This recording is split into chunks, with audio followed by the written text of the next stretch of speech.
Ada yang bilang daun melon yang lebar dan gelap itu adalah daun melon yang ideal. Namun ada juga yang bilang daun melon yang tebal, sempit, dan tidak terlalu gelap itu adalah daun melon yang terbaik. Lalu yang benar yang mana? Yang pertama atau yang kedua?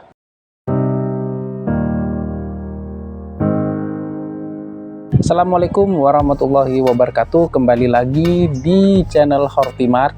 Masih bersama saya Hari.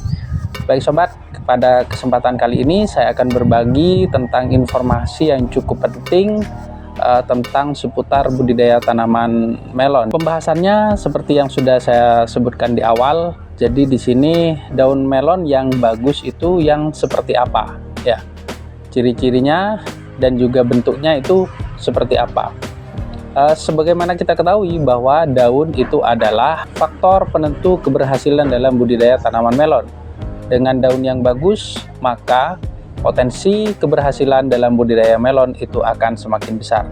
Sebab daun itu adalah tempat dari tumbuhan dalam memproduksi makanan ya. Jadi bahan-bahan makanan itu dimasak di daun melalui proses yang disebut dengan fotosintesis. Dari proses fotosintesis itulah tanaman akan memperoleh energi ya, dan juga bisa menghasilkan cadangan makanan berupa gula dan oksigen. Sobat, jangan skip video ini ya, pastikan tonton sampai selesai karena nanti saya akan berikan tips bagaimana cara membuat daun melon itu menjadi ideal atau bagus. Tapi itu versi saya, jika sobat setuju bisa diikuti cara yang saya bagikan. So, jangan kemana-mana. Dari kedua argumen yang saya sebutkan di awal, daun melon yang bagus itu apa yang lebar, kemudian warnanya pekat, dan bentuknya itu tidak terlalu tebal ya. Kemudian yang kedua itu daunnya itu sempit, kokoh, tidak terlalu gelap, tapi tebal. Menurut versi saya ya sobat, jadi daun melon yang bagus itu adalah memiliki ciri-ciri sebagai berikut. Daunnya itu harus tebal dan kokoh ya, bukan lebar atau tipis ya. Jadi yang bagus itu adalah yang tebal dan kokoh. Kenapa harus tebal dan kokoh? Yang pertama, kalau daun melon itu tebal, maka potensi serangan jamur itu akan rendah ya. Itu yang pertama. Kemudian yang kedua, kenapa daun melon itu kok harus kokoh dan tidak terlalu lebar? Karena penguapan nanti akan tidak terlalu besar ya, atau transpirasi itu tidak terlalu besar. Kalau daun itu terlalu lebar, maka transpirasi akan tinggi, sehingga apabila asupan air dari akar itu tidak support, tanaman kita itu akan mudah teler. Tetapi beda kalau daunnya itu sempit, tebal, dan kokoh ya.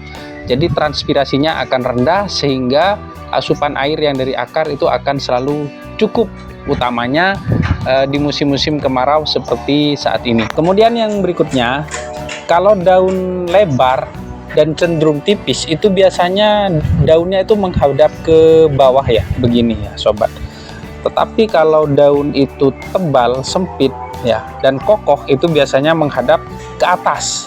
Jadi seperti ini ya, jadi menghadap ke atas, tidak menghadap ke bawah, sehingga proses fotosintesis ini akan berjalan dengan maksimal. Selain itu, dengan kondisi seperti ini kita akan lebih mudah dalam perawatannya, utamanya dalam spray jamur itu kan dari bawah, itu kita akan mudah daripada daunnya lebar.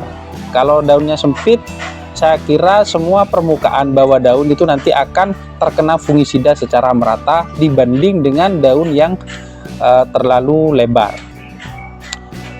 Nah, kemudian selain itu, daun yang lebar itu biasanya dan gelap ya, lebar dan gelap, apalagi tipis ya, itu akan mudah terserang jamur ya, karena jamur itu akan mudah sekali untuk inokulasi. Dan yang berikutnya itu juga kelembapannya pasti sangat tinggi.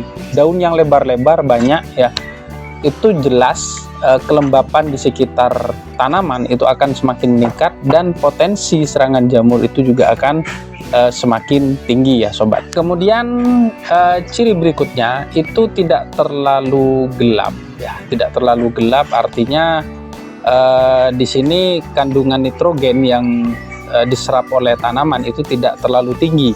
Apabila tanaman itu daunnya terlalu pekat, terlalu gelap, itu cenderung akan mudah sekali terserang keriting ya. Kenapa? Karena vektor itu akan lebih tertarik kepada daun yang jauh lebih gelap, karena mereka akan menyerap protein yang ada di daun, jadi mereka akan mengincar daun-daun yang terlalu gelap seperti itu. Selain itu juga ladang yang empuk bagi pertumbuhan jamur. Jadi jangan sekali-kali tanaman melon kita itu berlebih nitrogen sehingga daun melon kita itu menjadi terlalu pekat atau terlalu gelap.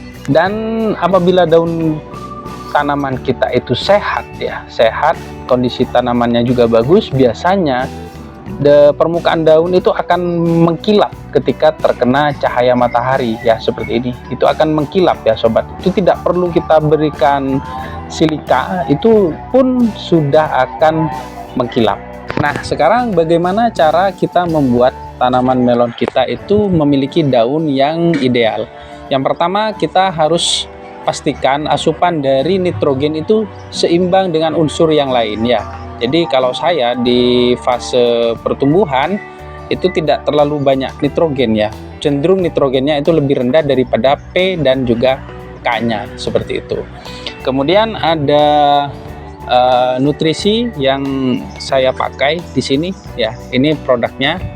Jadi di sini kandungannya kalsium dan kalium ya, jadi disemprotkan interval 7 hari sekali.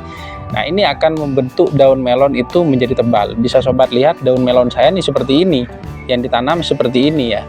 Jadi ini berkat bahan ini ya. Produk ini bisa diperoleh langsung dari saya, tidak ada di toko online ya. Jadi sobat bisa WA ke nomor HP saya untuk mendapatkan produk ini. Harganya cukup murah dan manfaatnya cukup besar untuk membuat tanaman melon kita itu memiliki daun yang bagus. Ini yang dispray. Lalu bisa kita juga pakai yang ini ya. Nah, ini selain juga menebalkan jaringan, ini juga bisa menetralkan keasaman tanah ya sobat ya. Jadi menetralkan pH dan juga mengendalikan jamur yang ada di akar. Nah, ini juga bahannya kalsium. Nah, ini khusus dikocorkan ya. Jadi ada dua bahan, yang satu dikocor, yang satu di spray ya. Jadi dengan kedua bahan tadi, kondisi tanaman kita itu akan lebih maksimal ya. Bukan hanya daunnya saja, tetapi di perakaran itu juga akan maksimal. Penggunaannya beda, yang satu spray dan yang satunya ini kita kocorkan ke bagian akar ya. Baik sobat, mungkin itu saja informasi yang bisa saya berikan, semoga bermanfaat. Jangan lupa ikuti terus channel ini. Sampai jumpa pada video selanjutnya. Salam agro.